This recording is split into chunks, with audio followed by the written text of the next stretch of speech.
Solace Bay, Washington. The storm that tore through the coast in March of 2024 dropped 11 inches of rain in 18 hours and peeled a 40-foot slab of cliff straight off the headland below the old lighthouse. When the slide settled, it exposed a tidal cave that hadn't seen daylight in longer than anyone in town could remember. And wedged into a crevice at the back of that cave, packed in clay and barnacles, was an iron chest with a hinge so rusted it crumbled to powder the moment a crowbar touched it. What was inside would unravel a 56-year-old mystery that the town had spent 2 generations trying very hard not to ask about. And it would end with a letter written by a dead man that finally told the truth about who had really gone into the water off Solace Point and who never came back out. Mateo Cruz wasn't supposed to be anywhere near that cave. He'd been hired by the county to clear storm debris off the access road that wound down to the old keeper's cottage. Nothing more than hauling fallen branches and shoring up a washed-out culvert before the next system rolled in off the Pacific. But low tide that week dropped further than the charts predicted, nearly 9 feet below the mean line. And when Mateo walked the beach on his lunch break to see what the slide had uncovered, he found a mouth of black rock that hadn't existed the day before. He told the county inspector later that he almost didn't go in. The smell coming out of it was wrong, he said, like a basement that had been sealed shut since before he was born. But the beam of his flashlight caught a glint of metal about 30 feet back, and curiosity did what curiosity always does. The chest itself was small, not much bigger than a fishing tackle box, but heavy enough that it took Mateo and his foreman 2 trips to drag it up to the truck. When the county finally got it open under proper supervision 3 days later, what they found inside was not money, and it was not a body. It was 14 pocket watches, each one wrapped individually in oilcloth that had rotted to lace, each one engraved on the back case with a set of initials and a date. The dates ran from 1962 to 1994. Tucked beneath the watches was a leather-bound ledger, swollen with damp, its pages fused together except for a handful near the back. And on those surviving pages was a column of names written in code, a column of dates, and a single word repeated again and again in cramped handwriting. Departed. It was Detective Naomi Reyes, the only full-time detective in a department that mostly handled boat thefts and bar fights, who got the call. Solace Bay had fewer than 2,000 year-round residents, a fishing fleet that had shrunk from 40 boats to 6 since the 90s, and exactly 1 cold case that anyone still talked about at the diner counter when the weather kept the boats in. That case had a name. Robert Calloway, 22 years old, vanished off the deck of his own boat, the Marigold, on the night of September the 11th, 1969. The Marigold was found drifting empty 2 miles offshore the next morning, engine still idling, coffee still warm in the thermos, no sign of Robert anywhere. The Coast Guard called it a drowning. His sister never believed a word of it. June Calloway was 78 years old in the spring of 2024, and she still lived in the same shingled house on Tideline Road where she'd grown up with her brother, 3 years her senior, and by every account in town, the steadiest hand on any boat in the harbor. She had spent 55 years keeping a framed photograph of Robert on her mantle, his cap pushed back, laughing at something out of frame, and she had spent almost as many years being gently told by everyone from the sheriff to her own late husband that it was time to let it go. She did not let it go. When the call came that a watch with the initials RC and the date 9/11/69 had turned up in an iron chest pulled from a sea cave below the lighthouse, June Calloway sat down at her kitchen table and did not get up for a long time. The night it happened. To understand what Reyes was walking into, she first had to understand what had actually happened to Robert Calloway, or at least what the town had told itself had happened. In September of 1969, Solace Bay was a working harbor, full of young men who fished, men who were also that year watching their draft numbers get called one by one for a war most of them had no interest in. Robert had pulled number 41 in the lottery that summer. He had 11 weeks to report. His sister remembered him being quiet about it. Not scared exactly, but distant. Like a man doing math in his head that he didn't want to share the answer to. On the night of the 11th, Robert told his mother he was taking the Marigold out for a late run, chasing a school of silver salmon that had been spotted off the point. That was not unusual. What was unusual was that he hugged his mother before he left, something he hadn't done since he was a boy, and he left an envelope on his dresser, addressed simply to June, which she did not find until 2 days later because she'd been staying at a friend's house that week. Inside was $40, all the money he had, and a single line. "Don't look for me too hard. I'll find a way to let you know I'm all right." The Coast Guard's official theory was that Robert had gone overboard while working the nets alone, struck his head, and drowned, his body carried out by the tide and never recovered, which was tragically common enough along that stretch of coast that nobody pushed very hard for another explanation. June showed the note to the sheriff at the time, a man named Bert Halloway, and watched him fold it up, hand it back to her, and tell her that grief made people read meaning into things that weren't there. She kept the note anyway. It was, until the chest was found, the only physical thing she had that suggested her brother had walked toward his disappearance with open eyes, rather than been swallowed by an accident. The lighthouse and the keeper. Solace Point Light had been automated since 1986, but for nearly 30 years before that, it had been tended by a man named Thaddeus Abernathy, who took the post in 1958 at the age of 26 and kept it until his death from a heart attack in 1994. Abernathy was, by every living account Reyes could dig up, a strange and gentle man, unmarried, devout in a quiet way that didn't involve church so much as long walks along the tide line at dawn, and famous in town for two things. He never missed a single night tending that light in 36 years, and he never once explained why. Every so often, a fishing boat would go missing off the point, and Abernathy would be the calmest man in the harbor about it. Reyes pulled Abernathy's personnel file from the Coast Guard archive in Seattle, a process that took 6 weeks and 2 formal requests, and found it strikingly thin for a man who'd held the post that long. No disciplinary actions. No commendations either. Just a string of identical annual reviews calling him reliable and reserved. What the file did not contain, and what Reyes only learned by accident from a retired Coast Guard auxiliary volunteer named Pete Ostrander, was that Abernathy had once been investigated, quietly and without charges, in 1974, after a Coast Guard supply officer noticed that boats reported lost off Solace Point had an oddly consistent profile. Single men, mostly young, mostly with some kind of trouble waiting for them on land. The investigation went nowhere. No bodies, no evidence, no witnesses willing to talk. It was closed within 2 months, and the file marked inconclusive. Walter Finch. The first real break in Reyes's investigation didn't come from the chest itself, but from the ledger inside it. Of the surviving pages, one name appeared with a notation Reyes didn't understand at first, a small drawn sparrow beside the initials DB, and the date June the 3rd, 1971. She ran the initials against missing persons records for that year, and found a match almost immediately.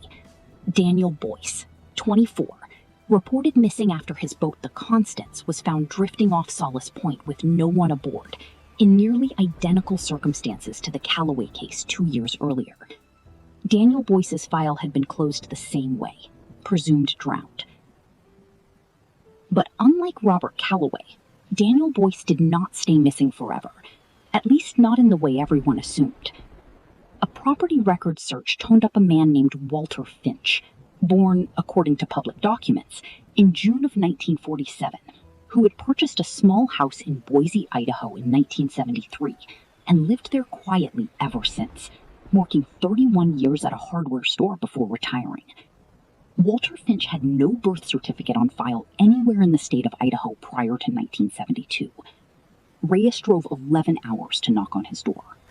He was 80 when she met him, frail, living alone, and when she set Daniel Boyce's old fishing license photograph on his kitchen table, the silence stretched long enough that Reyes thought he might simply ask her to leave.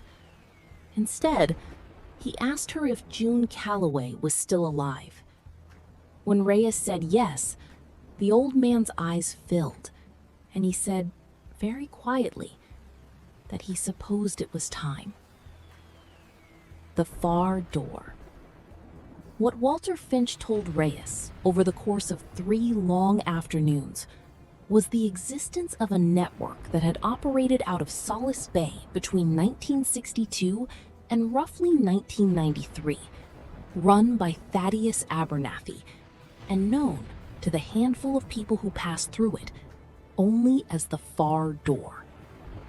It was not, Finch insisted, a criminal enterprise in the way Reyes might assume. It was, in his words, a mercy operation for men, and on 3 known occasions women, who needed to disappear and had nowhere else to turn. Draft-eligible men trying to avoid a war they couldn't survive being sent to? Men running from debts owed to people who collected in ways the law couldn't touch. At least 2 cases, by Finch's account, involved men escaping marriages so violently abusive that the only path out anyone could see was a body the husband or wife believed had drowned. The method, as Finch described it, was almost elegantly simple. Abernathy knew the currents off the point better than any man alive, knew exactly which derelict, half-rotten boats could be made to look drifted and empty, knew which nights the fog would roll in thick enough to hide a second boat idling just beyond the rocks. A man would take his own boat out, ostensibly fishing, rendezvous in the fog with Abernathy's skiff, leave his coat and his thermos and a few convincing personal effects aboard the original boat, and vanish into a new identity that Abernathy helped arrange through a contact in the merchant marine who could produce documents for men willing to disappear into shipping crews bound for ports where nobody asked questions. Within a year, most of them resurfaced on land somewhere far away, under a new name, with a new life, the old one drowned and buried by an empty boat and a sympathetic county coroner who, Finch admitted, was paid not to look too closely at currents and tide tables that didn't quite add up. In exchange for passage, Finch said, every man who went through the far door left something behind with Abernathy. A watch, usually, since nearly every fisherman carried one, engraved beforehand with his real initials and the date of his departure. Abernathy kept them, Finch believed, the way another man might keep photographs. Proof, to himself, of every life he'd managed to save. The brother. Reyes asked the obvious question. Did Robert Calloway go through the far door? Finch said he didn't know Calloway personally, their departures 3 years apart, but he said something that made the hair go up on Reyes's arms.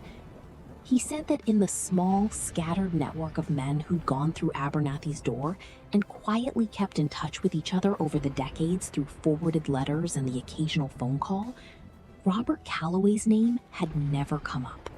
Not once. Every other name in that ledger, Finch said, belonged to a man he'd eventually heard from, secondhand, living somewhere. Robert Calloway's name was the only one nobody could ever account for. That detail sent Reyes back to the ledger with fresh eyes, and back at the lab, a forensic document examiner finally got enough of the swollen pages apart to reveal something that had been hidden by the damage. Beside most names in the ledger, Abernathy had written a small check mark at a later date, in a different ink, as though confirming something.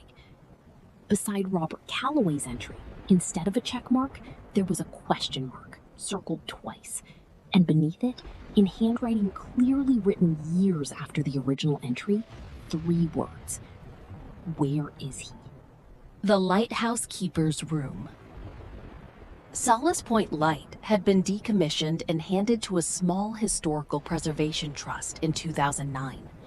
The cottage below it kept as a modest museum that opened only in summer. The lens room at the top of the tower had been sealed off from public access for safety reasons since a stairwell inspection in the 90s, and when Reyes asked the trust's caretaker, a soft-spoken retiree named Carol Whitfield, whether anyone had been up there since, Carol admitted that as far as she knew, nobody had. It took 2 days to get a structural engineer to clear the stairs. When Reyes finally climbed into the lens room, dust thick enough to leave footprints, she found Abernathy's old logbooks stacked on a shelf bolted into the wall. 36 years of entries in the same cramped hand as the ledger, mostly mundane weather notes and fuel counts. But tucked behind the bottom shelf, in a space that wouldn't have been visible without moving the whole unit, was a sealed tin box, and inside it, a single envelope, yellowed, addressed to whoever finds this, and dated in a hand grown shaky with age, the 3rd of April, 1994, 11 days before Thaddeus Abernathy's recorded date of death. The letter. Reyes read it first alone, in the lens room. The letter went on to describe September the 11th, 1969, the night Robert Calloway disappeared and what Abernathy claimed had actually happened. According to the letter, Robert had indeed come to Abernathy weeks before, frightened of the draft and of something else he wouldn't name, asking for passage through the far door.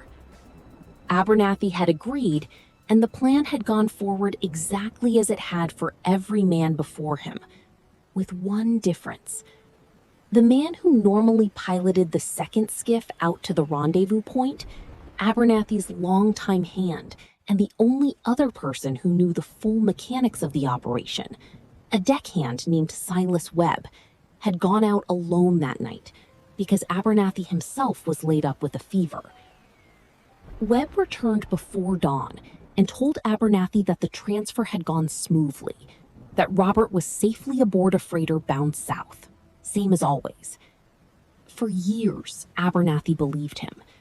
It was only in 1976, he wrote, after receiving second-hand word through the network that every other man who'd passed through the door had eventually been heard from in one form or another, that he realized Robert Calloway never had.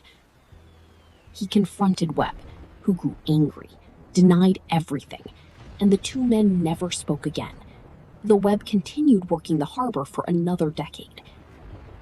Abernathy wrote that he had no proof, only a feeling that had calcified over 25 years into certainty, and a fear that exposing his suspicion would also expose the dozen lives he genuinely saved, men with new families who had nothing to do with whatever Webb had done. I have spent my whole life weighing one truth against many kindnesses, he wrote, and I have made my choice. I am not asking you to agree with it. The letter ended with a single request. If anyone ever found it, he asked that they look in the cove below Hollow Rock, half a mile north of the point, where Webb had kept his own small boat moored for years, in a stretch of water locals avoided because the current ran strange and the bottom dropped fast. Silas Webb. Webb himself was easy to trace and impossible to question. He had died in 1998, 4 years after Abernathy, of a stroke, leaving behind no children and a small estate that had long since been settled and forgotten. What Reyes could find of his motive came from an unlikely source, June Calloway herself, who, when shown Webb's name for the first time in 55 years, went very still and told Reyes something she had never told anyone, including the original sheriff, because at 17, she hadn't thought it mattered. Silas Webb had courted her, briefly, in the summer before Robert disappeared. Robert hadn't liked him, had told her plainly to stay away from him, and the two men had argued, more than once, about something June had assumed at the time was simple jealousy over her. Looking back now, she said, she wondered if Robert had seen something in Webb that she, at 17, had not. There was a second thread, thinner but corroborating. A retired fish co-op bookkeeper, 91 years old and sharp as a tack, remembered that in the summer of 1969, there had been a quiet dispute over a shortfall in the co-op's books, money that never quite added up, and that Robert Calloway had been the one who brought it to the co-op manager's attention. Nothing was ever proven. The bookkeeper couldn't say for certain Webb had been responsible, but she remembered, very clearly, that Webb had stopped speaking to Robert entirely in the weeks before the Marigold was found empty. The dive. In May of 2024, a state marine recovery team brought side-scan sonar into the cove below Hollow Rock, a stretch of water that, true to Abernathy's letter, dropped off in a sudden trench barely 30 yards from shore. It took 4 days of searching before a diver radioed up that he had something. What came up from the bottom, 55 years after the Marigold was found drifting empty, was not much, time and salt water having done what they do. But among the remains recovered, a forensic odontologist was able to match a set of dental records, preserved by pure chance in a Solace Bay clinic file that had never been digitized or discarded. Dental records belonging to Robert Calloway, last examined in March of 1969, 6 months before he vanished. There was no trial. Silas Webb had been dead for 26 years, and the case against him, even with the letter, even with the dental match, was built almost entirely out of the testimony of a man already gone and the memory of a woman who'd been 17 in 1969. The county prosecutor reviewed the file and, with evident discomfort, closed it as resolved without prosecution, a label that satisfied no one, but at least for the first time in 55 years, gave the case a name for what had actually happened. Homicide, not drowning. A man, not an accident. June Calloway. When Reyes drove out to Tideline Road to tell June what the dive had found, she half expected the older woman to fall apart. Instead, June sat very straight in her kitchen chair, the same one she'd been sitting in 55 years earlier when she found the note on Robert's dresser, and she asked only one question. Did he know I never stopped looking? Reyes told her about the question mark in the ledger, circled twice, the 3 words written years later in a different ink. Where is he? June nodded slowly, as though that single detail answered something the dental records never could. He knew, she said. Somebody finally looked hard enough to wonder. Robert Calloway was buried for the first time in June of 2024 in the small cemetery above Tideline Road, in a plot June had quietly kept reserved beside their parents for longer than she'd ever admitted to anyone. The pocket watch with his initials and the date of his disappearance, the one pulled from the iron chest in the cave, was returned to her, and she had it set into a small glass case beside the photograph on her mantel, the one of Robert laughing, cap pushed back, at something out of frame. The other 13 watches were never publicly identified. Of the men whose initials matched dates in Abernathy's ledger, most had lived out full lives under names that were not their own, had children and grandchildren who knew nothing of a fishing town in Washington, or a lighthouse keeper who had once helped a frightened young man disappear into a new life, rather than a war or a marriage that would have ended him, just as surely as the water. Reyes made the decision, with the county's quiet agreement, not to chase down every name. Some doors, she told a reporter who pressed her on it months later, are better left where the people who walked through them left them. Whatever else Thaddeus Abernathy had been, in the end he had been a man trying, in his own strange and quiet way, to weigh out a kind of mercy in a world that hadn't offered him a better tool to do it with.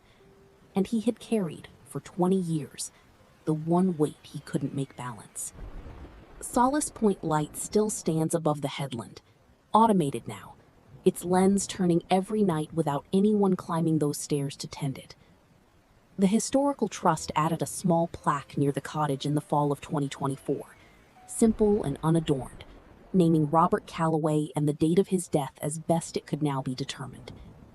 It does not mention Thaddeus Abernathy by name, and it does not mention the far door at all, though Carol Whitfield, who still opens the museum every summer, says that every so often an elderly visitor will stand a long time in front of that plaque, read it twice, and walk back out to their car without ever signing the guest book. June Calloway visits the cemetery on Tideline Road every Sunday, same as she did before any of it was found. Except now there is a stone with her brother's name carved into it, where for 55 years there had only been a space she kept clear, just in case. She still keeps his watch beside the photograph on the mantle.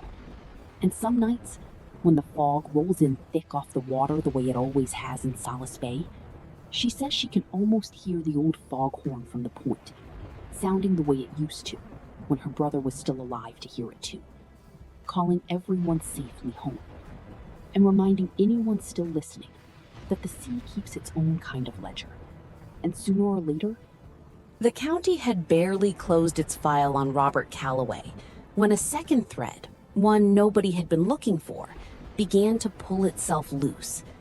It started with a phone call to Naomi Reyes's office from a woman named Patricia Voss, calling from a retirement community outside Tacoma, who said she'd seen the local news segment about the chest in the cave and needed to speak to whoever was handling it. Patricia was 86. She told Reyes, in a voice that kept catching, that her late husband had once told her, only once, very late at night and only after too much wine, that he had not always been Gerald Voss. Gerald Voss had died in 2019, and Patricia had spent the 5 years since wondering whether to say anything to anyone about the thing he told her that night, a confession he never repeated, and that she'd half convinced herself she'd misremembered. He had said his real name was Arthur Lindquist, that he had fished out of a town in Washington called Solace Bay, and that in the spring of 1965, a lighthouse keeper had helped him disappear from a life that, in his words, would have killed him slower but just as surely as any war. He never explained further. Patricia hadn't pressed. She had simply filed the moment away as one of those strange, unrepeatable things a marriage sometimes contains, and she might have taken it to her own grave if she hadn't turned on the television and seen Solace Bay's name on the screen. Reyes drove the 4 hours to Tacoma the following week. Patricia produced a small cedar box that had belonged to her husband, one she'd never had the courage to open fully, and inside, beneath a stack of old union cards from a Tacoma shipping company, was a folded letter, undated, written in handwriting Reyes now recognized instantly. It was Thaddeus Abernathy's. The letter was brief, almost businesslike, congratulating Arthur on the new life he'd built, and reminding him gently, in case he ever doubted it, that the door behind him had been closed for a reason and ought to stay that way. At the bottom, in the same hand, was a small drawn anchor, the same kind of symbol Reyes had seen scattered through the ledger pages beside certain names, a private mark she now understood, that Abernathy had used for the men whose departures he was proudest of, the ones who had gotten clean away from something that truly would have destroyed them. Arthur Lindquist, it turned out, had been fleeing a stepfather in Solace Bay, notorious in hushed, half-remembered town gossip for a cruelty nobody had ever managed to prove against him in any court, and his disappearance off the deck of a boat called the Wayfarer in April of 1965 had been recorded, like all the others, as an unsolved drowning. Reyes pulled the old Wayfarer file from the county archive almost as an afterthought, expecting nothing more than another closed case to quietly annotate. What she found instead was a name she hadn't expected to see again. The deputy who had signed off on the Wayfarer's drowning report, dismissing it without much investigation in the spring of 1965, 4 years before the Marigold, was a young patrolman named Bert Holloway, the same man who would later become sheriff, the same man who would fold up June Calloway's note in 1969 and hand it back to her with a kind, dismissive word about grief.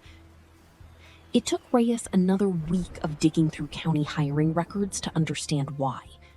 Bert Holloway, she discovered, had been Silas Webb's cousin by marriage, a connection so minor and so long buried that nobody in town under the age of 70 even remembered the families had ever been linked. It did not prove that Holloway had known what Webb had done to Robert Calloway.